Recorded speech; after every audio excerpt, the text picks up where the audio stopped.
Hello friends, अस्सलाम वालेकुम। Education के सबसे बेहतरीन और मुनफरद चैनल पाक एजुकेशन प्लस में खुश आमदीद। सामीन, आज हमारा लेक्चर है स्टार टोपोलॉजी पे। स्टार टोपोलॉजी को स्टडी करने से पहले हम एक छोटा सा ओवरव्यू कर लेते हैं कि what is topology. Computer networks के अंदर टोपोलॉजी का मतलब है कि जिस अरेंजमेंट के साथ कंप्यूटर्स को या डिवाइसेस को आपस में कनेक्ट किया गया है उसको आप उसकी टोपोलॉजी कहते हैं। यानी physical layout of the network is called network topology. Network topologies की बहुत सारी किस्म्स हैं। बस टोपोलॉजी है, स्टार टोपोलॉजी है, ट्री टोपोलॉजी है, मेश टोपोलॉजी है। आज का हमारा इसके अलावा रिंग टोपोलॉजी है। आज का हमारा टॉपिक है star topology. All computers in star topology are connected with central device called hub. Star topology के अंदर जो अरेंजमेंट ऑफ डिवाइसेस है वो इस तरह से होता है कि तमाम की तमाम डिवाइसेस, तमाम के तमाम कंप्यूटर्स एक सेंट्रल डिवाइस से कनेक्टेड होते हैं या जुड़े होते हैं और उस सेंट्रल डिवाइस को आप हब का नाम देते हैं। डायग्राम में देख लें तो 6 कंप्यूटर्स हैं और वो डायरेक्टली एक डिवाइस से जुड़े हुए हैं और जिस डिवाइस को हम हब का नाम देते हैं। Star topology is mostly used in client server model. Star topology को क्लाइंट सर्वर मॉडल के अंदर इस्तेमाल किया जाता है। बहुत सारे हमने मॉडल स्टडी किए थे दूसरे लेक्चर के अंदर। पीयर टू पीयर मॉडल होता है जिसके अंदर तमाम कंप्यूटर्स सेम लेवल पे होते हैं। कोई ज़्यादा रिसोर्सेज वाला और कोई कम रिसोर्सेज वाला, कोई ज़्यादा इन्फॉर्मेशन और कोई कम इन्फॉर्मेशन वाला नहीं होता, बल्कि तमाम के तमाम कंप्यूटर्स सेम लेवल पे एग्जिस्ट करते हैं। वो होता है पीयर टू पीयर मॉडल। दूसरा होता है client server model. Client server model के अंदर एक सर्वर होता है जो कि लार्ज कंप्यूटर होता है जिसके अंदर ज़्यादा इन्फॉर्मेशन स्टोर्ड होती है, जिसके अंदर ज़्यादा रिसोर्सेज अवेलेबल होते हैं। और दूसरा जो कंप्यूटर उसके साथ कनेक्टेड होता है उसको आप क्लाइंट कहते हैं, जो कि इंफॉर्मेशन के लिए और रिसोर्सेज के लिए सर्वर कंप्यूटर से हेल्प लेता है। तो क्लाइंट सर्वर मॉडल जो होता है उसके अंदर स्टार टोपोलॉजी को इस्तेमाल किया जाता है। स्टार टोपोलॉजी की वर्किंग इस तरह से है कि एक हमें पता है कि नेटवर्क के अंदर इंफॉर्मेशन शेयर होती है। एक सेंडर कंप्यूटर होता है जो कि इंफॉर्मेशन को सेंड करता है और एक रिसीविंग कंप्यूटर होता है जो कि इंफॉर्मेशन को हासिल करता है। अब सेंडिंग कंप्यूटर डायरेक्टली इंफॉर्मेशन किसको सेंड करता है? हब को। और हब आगे से उस इंफॉर्मेशन को पास ऑन करती है रिसीविंग कंप्यूटर की तरफ। Directly sending computer receiving computer को इंफॉर्मेशन भेज नहीं सकता। स्टार टोपोलॉजी के अंदर कोई भी इंफॉर्मेशन गुजरेगी that will pass through hub. Hub से गुजरे बगैर इंफॉर्मेशन कहीं पे भी पहुंच नहीं सकती। तो sending computer sends data to hub के सेंडिंग कंप्यूटर डेटा हो या इंफॉर्मेशन जो भी चीज है उसको किसको शेयर करेगा? हब को भेजेगा। Hub sends data to receiving computer.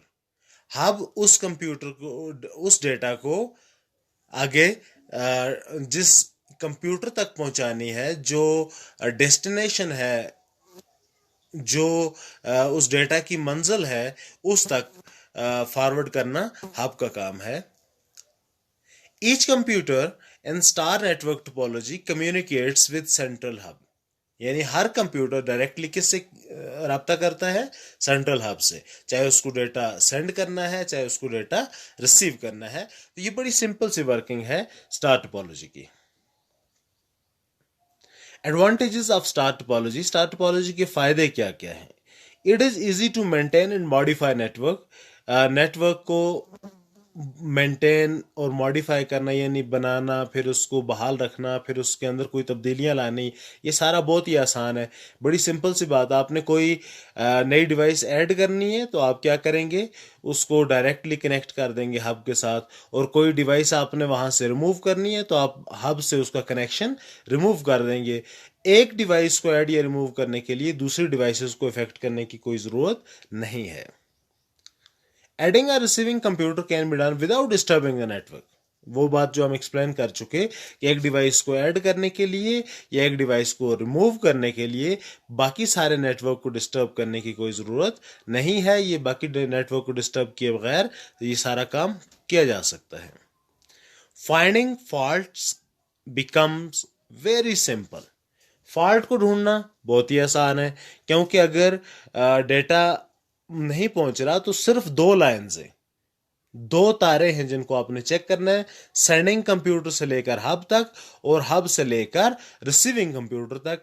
यही एक पॉसिबल पाथ है जिसके ऊपर डेटा फ्लो कर रहा है। इसके अलावा आपको बाकी नेटवर्क को चेक करने की जरूरत नहीं है। तो इस तरह से फॉल्ट्स को फाइंड आउट करना बड़ा ही सिंपल और आसान है। Single computer failure does not bring down the whole network.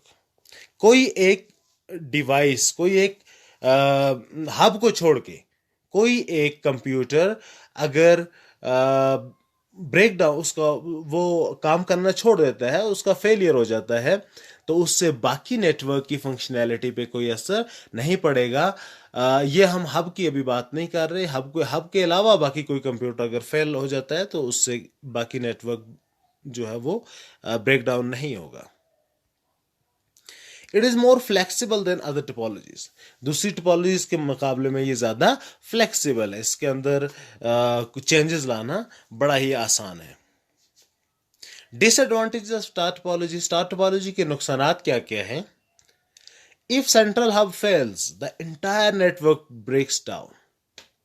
अगर हब फेल हो गई तो पूरे का पूरा नेटवर्क बैठ जाएगा, क्योंकि कोई भी सेंडिंग और कोई भी रिसीविंग उस वक्त तक पॉसिबल नहीं है जब तक कि आप का वो मैसेज हब से पास ऑन नहीं होगा। अगर हब काम नहीं कर रही तो वो कोई भी आपका मैसेज या इंफॉर्मेशन आगे अपने डेस्टिनेशन तक नहीं पहुंच सकेगी। It requires large length of cable to connect computers. इसको हर कंप्यूटर को जोड़ने के लिए आपने एक अलग केबल यूज करनी है। तो इस तरह से ओवरऑल जो लेंथ है, अगर आप रिंग टोपोलॉजी को देख लें या बस टोपोलॉजी को, उसके मुकाबले में यहाँ पे लेंथ ऑफ केबल ज्यादा इस्तेमाल हो रही है। इसका मतलब है ये निस्बतन कास्टली भी है बस टोपोलॉजी और रिंग टोपोलॉजी के मुकाबले में, क्योंकि आपने हब से हर कंप्यूटर को एक अलग कनेक्शन देना है, एक सेपरेट कनेक्शन देना है हर कंप्यूटर को, हर डिवाइस को। तो इस तरह से लेंथ ऑफ केबल जो यहाँ पे यूज होगी that will be much larger than बस topology and ring topology. It is more expensive. वही बात हमने की कि यहाँ हमें एक हब की ज़रूरत है अलग से, जो कि दूसरे डिवाइस, दूसरे नेटवर्क्स के अंदर, दूसरे टोपोलॉजीज़ के अंदर हमें हब की कोई ज़रूरत नहीं है। यहाँ पे आपको केबलिंग भी निस्बतन ज़्यादा चाहिए, तो इससे हम कह सकते हैं कि इट इज़ मोर एक्सपेंसिव। दूसरी टोपोलॉजीज़ जिसमें बस topology, ring topology, tree topology, mesh topology, उन तमाम टोपोलॉजीज़ के लेक्चर्स की जो लिंक्स हैं वो इसी लेक्चर के डिस्क्रिप्शन में अवेलेबल हैं, आप उनको देख सकते हैं। Thank you for watching this video. Please subscribe our channel Pak education plus. अल्लाह निगहबान।